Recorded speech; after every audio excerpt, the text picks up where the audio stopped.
Dear students, हम लोग exercise 6.2 solve कर चुके हैं। उसका सभी प्रॉब्लम सॉल्व कर चुके थे लास्ट लेक्चर में। और जैसा कि हम आपसे बोले थे कि ये एक्सरसाइज सॉल्व करने के बाद जो ये दो थ्योरम हम लोग यूज़ कर रहे हैं बार बार, उसका प्रूफ देखेंगे कि उसको कैसे प्रूफ किया जा सकता है। अगर एग्जाम में डायरेक्ट वो प्रूफ आता है तो हम लोग कैसे प्रूफ करेंगे उसको, वो आज के लेक्चर में हम लोग देखने वाले हैं। क्योंकि ये दोनों ही थ्योरम बहुत ही इंपॉर्टेंट है, तो इसको समझना जरूरी है। अभी हम लोग देख लेते हैं कैसे इसको हम लोग प्रूव कर सकते हैं। ठीक है, जैसे फर्स्ट थ्योरम जो हम लोग बार बार यूज कर रहे थे वो क्या था, if a line is drawn. जैसे यहाँ पे जो स्टेटमेंट दिया हुआ है 6.1 में, वो दिया हुआ है if a line is drawn parallel to one side of a triangle to intersect the other two sides in distinct points, then other two sides are divided in the same ratio. ये complete इसका statement है, लेकिन इसको अगर हम briefly बोलना चाहें इस थ्योरम को, क्योंकि हम जब प्रॉब्लम सॉल्व कर रहे होते हैं तो हम लोग बार बार यूज कर रहे थे थ्योरम, तो वहाँ पे आपका जब स्टेटमेंट लिखना हो तो थोड़ा इसको शॉर्ट करके आप लिख सकते हैं। आप डायरेक्टली लिख सकते हैं line parallel to the third side of a triangle divides other two sides in the same ratio. इस प्रकार से इसको आप शॉर्ट करके लिख सकते हैं। लेकिन अगर इसका डायरेक्ट प्रूफ आ जाए कि कैसे इसको प्रूफ करना है या फिर ये होता क्यों है ऐसा, या ये समझने के लिए अभी हम लोग देखते हैं कि कैसे इसको प्रूफ किया जा सकता है। ठीक है, तो हम लोग इसको एक ट्रायंगल यहाँ पे ले रहे हैं, ए बी सी ट्रायंगल है। ठीक है, जहाँ पर कि डी ई जो है, ये साइड जो है वो बी सी के पैरेलल है। ठीक है, और हमको प्रूव क्या करना है, ये थ्योरम बोलता क्या है, प्रूव हमको क्या करना है, A D upon D B is equal to A E upon E C. ठीक है, ये प्रूव करना है। तो देखते हैं हम लोग कैसे प्रूव कर सकते हैं। उससे पहले हम लोगों को कुछ कंस्ट्रक्शन करने का जरूरत है। जैसे यहाँ पर जो डॉट डॉट लाइन शो किया हुआ है, ये प्रूफ करने के पर्पज से ये डॉट डॉट लाइन शो किया गया है। यहाँ पे पहला जो कंस्ट्रक्शन है वो है ई एन।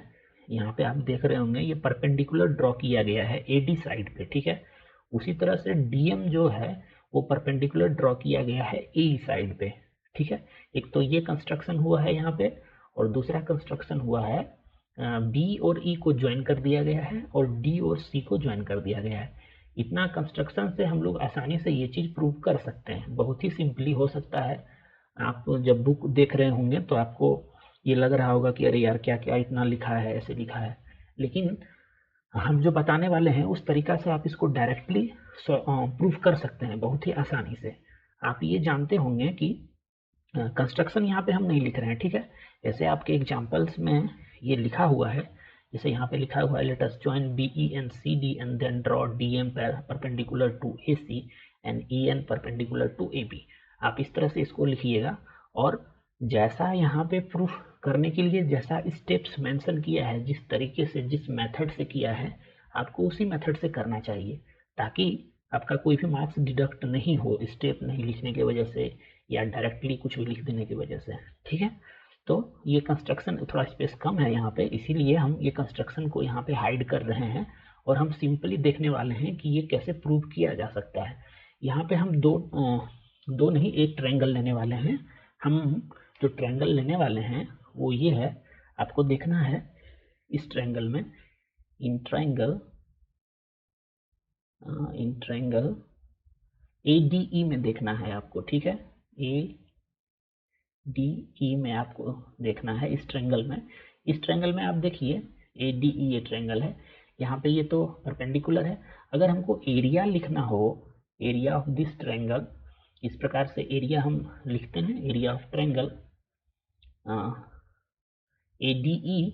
अगर हमको फाइंड करना हो तो हम क्या लिख सकते हैं, हम लोग क्या जानते हैं, area of any triangle is equal to half into base into height. ये तो हम लोग जानते हैं, बस इसी को अप्लाई करेंगे यहाँ पे। अगर इसका एरिया लिखना हो तो हाफ इंटू, अगर इस परपेंडिकुलर साइड को हम कंसिडर करें एनी को या ई एन को, तो और बेस अभी हम एडी को ले रहे हैं। ठीक है, तो एडी को बेस ले रहे हैं तो एडी लिख रहे हैं हम। ठीक है, और हाइट हम क्या लेंगे, इस ट्रायंगल का जो परपेंडिकुलर होता है वही इसका हाइट होता है ना, तो हाइट हम ई एन को ले रहे हैं। ठीक है, ये इसका एरिया लिखा जा सकता है इस ट्रायंगल का। ठीक है, लेकिन एक दूसरा एरिया भी तो लिखा जा सकता है। जब ये परपेंडिकुलर है, ये परपेंडिकुलर है, और चूंकि इसी ट्रायंगल का हम लिख रहे हैं तो ये इक्वल टू हम ये भी तो लिख सकते हैं ना, हाफ इंटू, इस बार हम बेस अलग ले रहे हैं। पिछले बार AD को बेस लिए थे, इस बार हम AE को ले रहे हैं। ठीक है, तो AE यहाँ पे बेस लिख रहे हैं हम। ठीक है, और इसका परपेंडिकुलर जो इस बार ले रहे हैं हम DM को ले रहे हैं। कोई दिक्कत नहीं होना चाहिए अगर DM को ले लें परपेंडिकुलर तो। DM परपेंडिकुलर किस बेस पे है? AE पे है ना, तो DM और AE को लेकर के इसका एरिया हम फाइंड कर रहे हैं इस ट्रायंगल का, ट्रायंगल AD और E का। और फिर हम EN परपेंडिकुलर और AD बेस लेकर के इसी ट्रायंगल का एरिया फाइंड कर रहे हैं। क्योंकि ये दोनों जो एरिया हम फाइंड किए हैं सेम ट्रायंगल का है, तो एरिया तो दोनों का सेम ही होगा, इसीलिए हम यहाँ पर इक्वल लिखे हैं। ठीक है, और अगर इस दोनों इक्वेशन को हम कंबाइन कर दें, इसको और इसको, तो आप देखिए क्या मिल रहा है आपको, हाफ हाफ तो कैंसिल हो जाएगा। आपको फाइनली जो मिलेगा वो क्या मिलेगा, AD इंटू EN ये मिलेगा equal to AE into DM ये मिल रहा है। ठीक है, यही मिल रहा है। इसको हम इक्वेशन 1 लेट कर लेते हैं, इसमें कोई दिक्कत नहीं है, इसको इक्वेशन 1 लेट किया जा सकता है। अब हम क्या करने वाले हैं, एक तो हमारे पास ये इक्वेशन आ गया। अब हम दूसरा क्या करने वाले हैं कि हम इस ट्रायंगल का एरिया फाइंड करेंगे। इस ट्रायंगल का जो यहाँ पे हम बना रहे हैं, आप इसको गौर से देख लीजिए।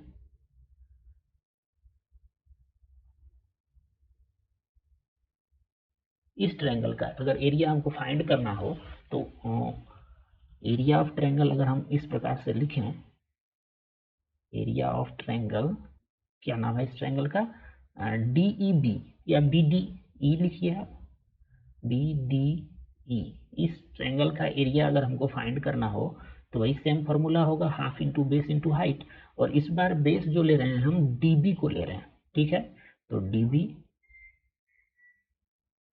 और इसका हाइट क्या होगा, इस ट्रायंगल का हाइट क्या होगा, यही EN तो इसका भी हाइट होगा ना इस ट्रायंगल का, क्योंकि इसी BD को जब एक्सटेंड किया गया है तो ये परपेंडिकुलर यहाँ पे आ रहा है, तो EN परपेंडिकुलर को लेकर के और BD बेस को लेकर के हम जो एरिया लिखने वाले हैं वो क्या लिख सकते हैं, यहाँ पे DB तो लिख लिए हम, और EN परपेंडिकुलर ये इसका हाइट, इस प्रकार से हम इसका एरिया लिख रहे हैं। ठीक है, और वहीं अगर हमको इस ट्रायंगल का एरिया लिखना हो, इस बार आप देखिए यहाँ पे फिगर में, इस ट्रायंगल का अगर एरिया लिखना हो हमको तो क्या लिख सकते हैं, एरिया ऑफ ट्रायंगल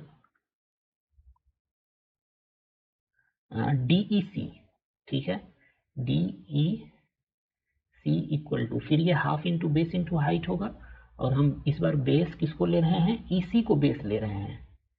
ठीक है, ले सकते हैं हम, कोई दिक्कत नहीं है, इसी को बेस ले लिए, और इसका परपेंडिकुलर क्या हो जाएगा, ये हो जाएगा परपेंडिकुलर DM।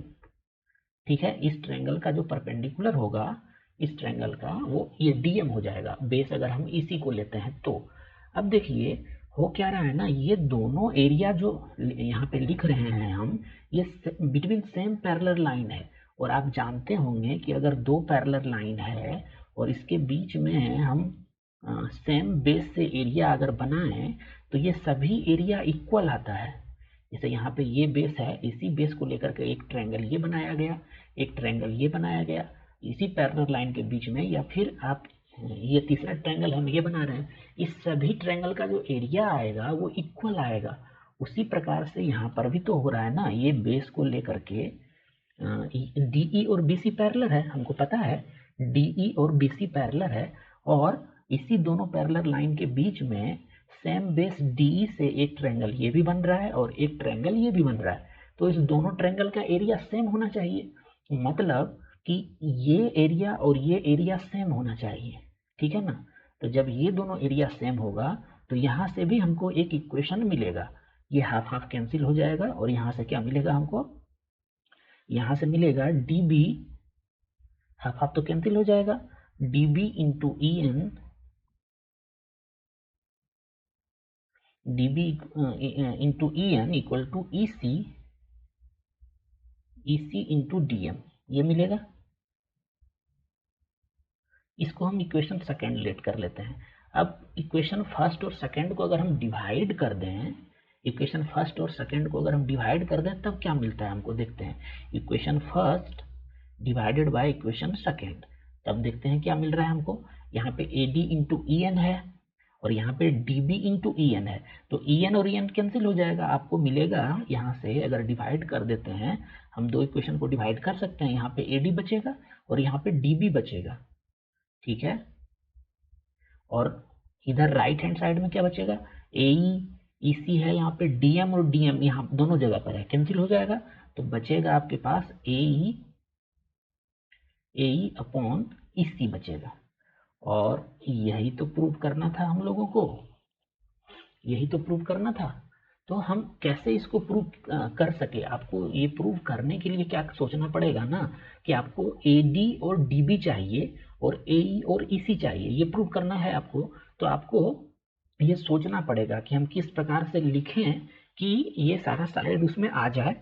और फिर इक्वेशन 1 और 2 को हम पहले इस दोनों सिर्फ इस ट्रायंगल को लिए और इसका दो तरीके से हम लोग एरिया लिखे और उस दोनों एरिया को जब इक्वेट किए तो हमको इक्वेशन फर्स्ट मिला। फिर हम दूसरा स्टेप में क्या किए कि इस ट्रायंगल का एरिया और इस ट्रायंगल का एरिया, इस ट्रायंगल का एरिया क्योंकि ये दोनों पैरेलल लाइन के बीच में है, एरिया सेम होगा, तो उसका हम लिखे। और फिर एक दूसरा इक्वेशन मिला और इक्वेशन फर्स्ट और सेकंड को जब हम डिवाइड कर दिए तो हमको जो प्रूव करना था वो मिल गया, ठीक है।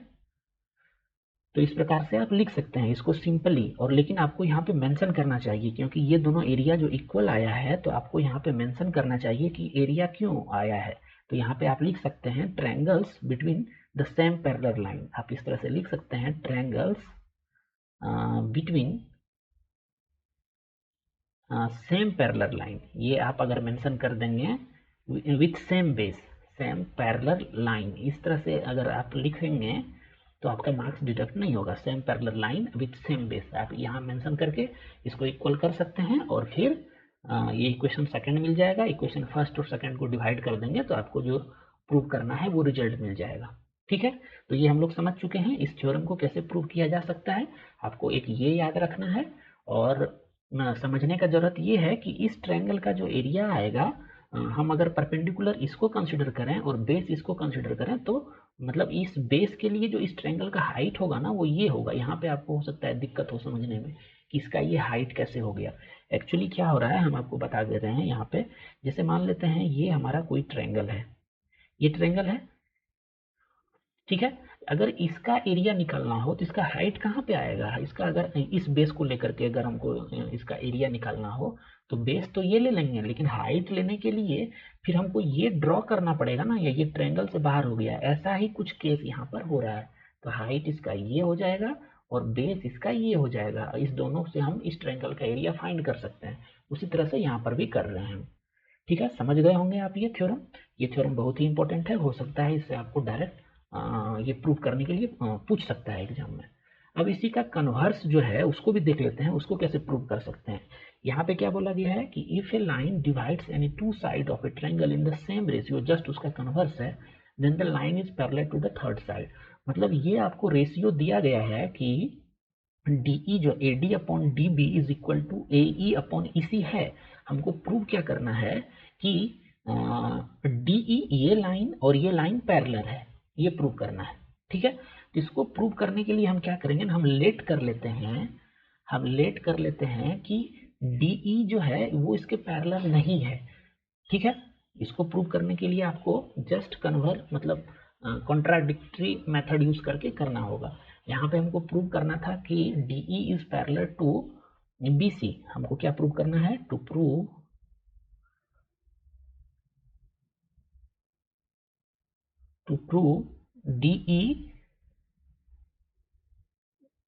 DE is parallel to BC, ये प्रूव करना है। तो हम लेट कर लेते हैं कि DE इसके पैरेलल नहीं है।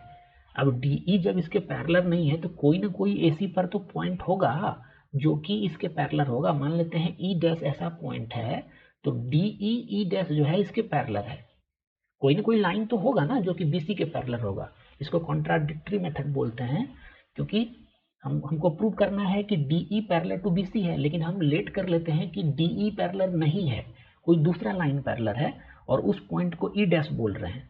ठीक है, तो अगर हम इस तरह से जाएं, कॉन्ट्राडिक्टरी से जाएं, तो हम क्या लेट कर रहे हैं कि DE डैश जो है ये पैरेलल है किसके, BC के।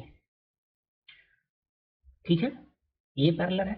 अब जब ये पैरेलल है तो हम लोग अभी जो थ्योरम पढ़े हैं उसी का अगर यूज कर लें हम लोग, तो क्या लिख सकते हैं। अब देखिए हम क्या पढ़े थे कि अगर पैरेलल होगा तो वो अदर साइड को सेम रेशियो में डिवाइड करेगा।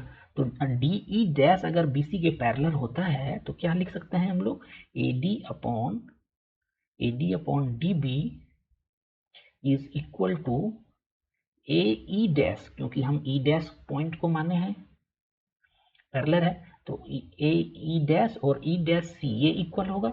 और ऐसा क्यों होगा, ये यूजिंग थ्योरम 6.1 से हम ये बोल सकते हैं, क्योंकि हम क्या लेट किए हैं कि DE dash is parallel to BC। ठीक है, अब हमारे पास ये तो हम थ्योरम से बोल सकते हैं, लेकिन हमारे पास दिया हुआ क्या है, गिवन क्या है, हमारे पास ये गिवन है ना, AD upon DB is equal to क्या दिया हुआ है, AE अपॉन EC। अब आप देखिए इस दोनों का लेफ्ट हैंड साइड सेम है, और ये जो साइड है AE और AE डैश, तो ये दोनों भी इक्वल होना पड़ेगा, राइट हैंड साइड भी इक्वल होना पड़ेगा। अगर लेफ्ट हैंड साइड थ्योरम से हमारा ये आ रहा है और हमारे पास इंफॉर्मेशन जो दिया हुआ है ये आ रहा है, तो इस दोनों इक्वेशन से क्या बोल सकते हैं हम, इस दोनों इक्वेशन से बोल सकते हैं कि AE dash upon E dash C is equal to AE upon EC। अब यहाँ पे आप देखिए अगर ऐसा होता है, इस दोनों थ्योरम से हम ये बोल सकते हैं, इस दोनों थ्योरम को यूज करके, तो एक ये थ्योरम और एक हमारे पास ये इन्फॉर्मेशन है, इस दोनों से हम ये चीज लिख सकते हैं, राइट हैंड साइड भी इक्वल होगा क्योंकि लेफ्ट हैंड साइड यहाँ पर सेम है। अब यहाँ पे देखिए यहाँ पर भी A है, यहाँ पर भी A है, तो E डैश और E जो पॉइंट है ये इसको कॉन्साइड करना पड़ेगा तभी ये ट्रू हो सकता है। अगर कोई साइड है, जैसे मान लेते हैं यहाँ पर कि कोई साइड है, ये यहाँ पे पॉइंट A है और ये पॉइंट B है, हम क्या, और ये पॉइंट मान लेते हैं B डैश है, हम क्या बोल रहे हैं कि AB is equal to AB dash. ये कब संभव है, ये कब हो सकता है, जब B डैश पॉइंट और B जो है दोनों एक ही पॉइंट पर हो, तभी ये पॉसिबल है ना। तो यहां से क्या बोल सकते हैं कि E dash and E must be कॉन्साइड, ऐसे बोल सकते हैं, कॉन्साइड। अब जब ये कॉन्साइड कर गया तो हम लोग क्या लेट किए थे कि DE डैश और BC डैश, DE डैश और BC जो है पैरेलल है, तो E डैश बोलिए या E बोलिए, तो हम ये प्रूव कर कंक्लूजन पे पहुंच रहे हैं कि DE is parallel to BE, क्योंकि ये पॉइंट E डैश और ये E ये दोनों एक ही पॉइंट है, हमारे पास यही निकल के आ रहा है, तभी ऐसा पॉसिबल है। ठीक है, तो इस तरह से हम इसको भी प्रूव कर सकते हैं। तो ये दोनों ही थ्योरम बहुत ही इंपॉर्टेंट था। ठीक है, और इसका स्टेटमेंट आपको याद रखना है, जहां पर भी आप ये थ्योरम यूज करेंगे वहां पर आपको ये स्टेटमेंट मेंशन करना होगा। ठीक है, तो आज के लेक्चर में बस ये थ्योरम ही था। अब हम लोग नेक्स्ट लेक्चर में जो है जो एक्सरसाइज है या फिर एग्जाम्पल में अगर कोई इंपॉर्टेंट प्रॉब्लम मिलता है तो उसको सॉल्व करेंगे। ठीक है, अगर मेरे लेक्चर से आपको बेनिफिट हो रहा है तो आप एलिगेंट माइंड को सब्सक्राइब करके जता सकते हैं। ठीक है, अभी के लिए बस इतना ही, फिर हम लोग मिलेंगे नेक्स्ट लेक्चर में। Thanks for watching elegant minds.